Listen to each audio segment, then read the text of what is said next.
بسم اللہ الرحمن الرحیم۔ کیسے ہیں آپ؟ اللہ کرے جہاں رہیں خوش و خرم رہیں اور شاد و آباد رہیں۔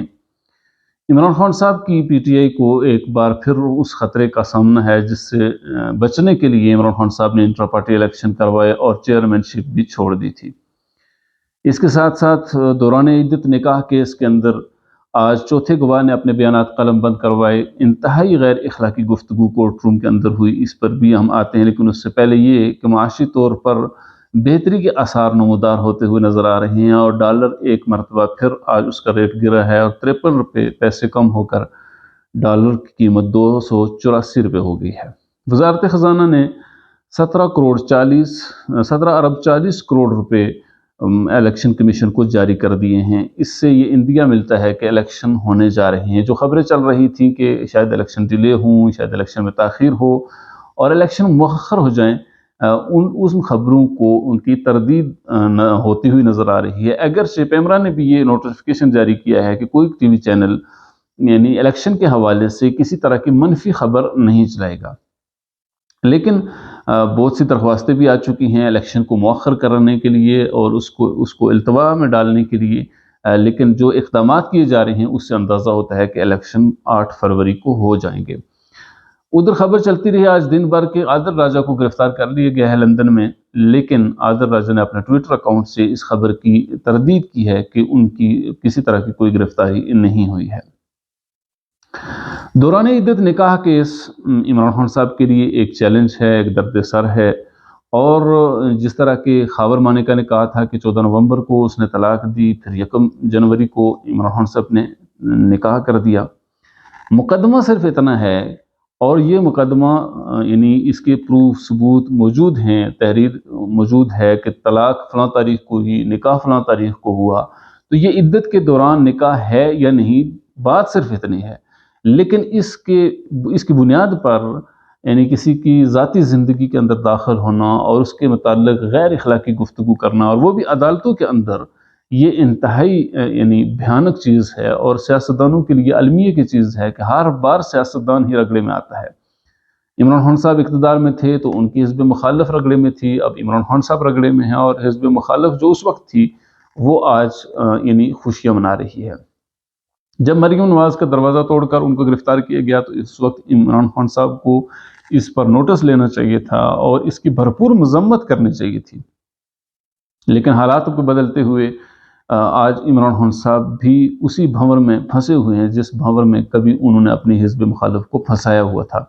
بہرحال محمد لطیف نے 35 سال تک جو ملازم رہا خاور مانیکا کا، اس نے انتہائی یعنی بلو دا بیلٹ جو ہے گفتگو کی ہے اور اس نے یہ کہا ہے کہ عمران خان صاحب کو اور بشرا بی بی کو کئی دفعہ غیر اخلاقی اور قابل اعتراض حالت میں اس نے دیکھا ہے اور عمران خان صاحب کو گھر سے نکالا بھی ہے۔ سوال یہ پیدا ہوتا ہے، اور بلکہ محمد لطیف کے بیان کے مطابق اس طرح کے اقدامات کافی عرصہ ہوتے رہے اور اس کے بعد ان کے درمیان لڑائیاں ہوئی خاور مانیکا اور بشرا بی بی کے درمیان، اور اس کے بعد پھر خاور مانیکا نے طلاق دی، جبکہ خاور مانیکا نے شاہ زیب خانزادہ کو انٹرویو دیتے ہوئے کہا تھا کہ بشرا بی بی کی طرف سے فراگوگی طلاق کا پیغام لے کر آئی تھی اور اس نے کہا تھا کہ وہ طلاق ڈیمانڈ کرتی ہے۔ پتہ یہ چلتا ہے کہ بشرا بی بی نے طلاق مانگی تھی خاور مانیکا کے انٹرویو سے، لیکن محمد لطیف کا انٹرویو یہ بتا رہا ہے کہ خاور مانیکا نے طلاق دی تھی۔ جب پہلی دفعہ خاور مانیکا کو پتہ چلا کہ عمران خان صاحب اور ان کی بیگم قابل اعتراض حالت میں پکڑے گئے ہیں تو اس وقت خاور مانیکا کی غیرت کہاں تھی؟ پھر عمران خان صاحب جب وزیر اعظم بن گیا اور اس کے بعد خاور مانیکا 3.5 سال خاموش رہا اور اقتدار اور قوت اور طاقت کی بھرپور انجوائے کرتا رہا، اس وقت کیوں نہیں بولا؟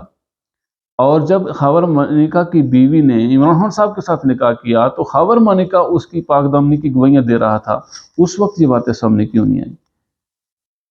ان سب باتوں سے یقینی طور پر سچ کیا ہے جھوٹ کیا ہے یہ تو عدالت طے کرے گی، لیکن اس طرح کی گفتگو اور اس طرح کسی سیاستدان کو ٹارچر کرنا اور اس کو ہٹ کرنا، یہ سیاستدانوں کے لیے ہی المیہ کی بات ہے۔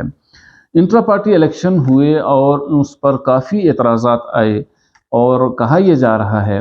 کہ انٹرا پارٹی الیکشن کو جس طرح کے چیلنج کر دیا گیا ہے اکبر ایس بابر کی طرف سے، اور ایک اور نام بتایا جا رہا ہے طاہر نواز عباسی نے بھی انٹرا پارٹی الیکشن کو چیلنج کیا ہے۔ منصور علی خان صاحب نے رپورٹ کیا ہے کہ چونکہ 13 دسمبر تک الیکشن کے شیڈول جاری ہو جائے گا، اگر یعنی اکبر اس بابر کی اس درخواست کو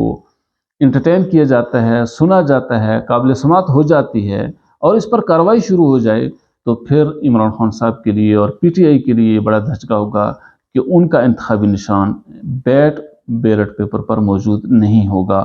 سو یہ عمران خان صاحب کے لیے اور ان کی پارٹی پی ٹی آئی کے لیے یعنی یہ آج کا دن بھی انتہائی خراب دن تھا کہ جو خوف اور خطرہ اور جو پریشانی ان کے سروں پر منڈلا رہی تھی، جس کی وجہ سے عمران خان صاحب نے چیئرمین شپ چھوڑی اور بیسٹ گور کو چیئرمین بنایا، وہ پریشانی ابھی ختم نہیں ہوئی۔ ابھی دیکھتے ہیں کہ آنے والے وقتوں میں اس پر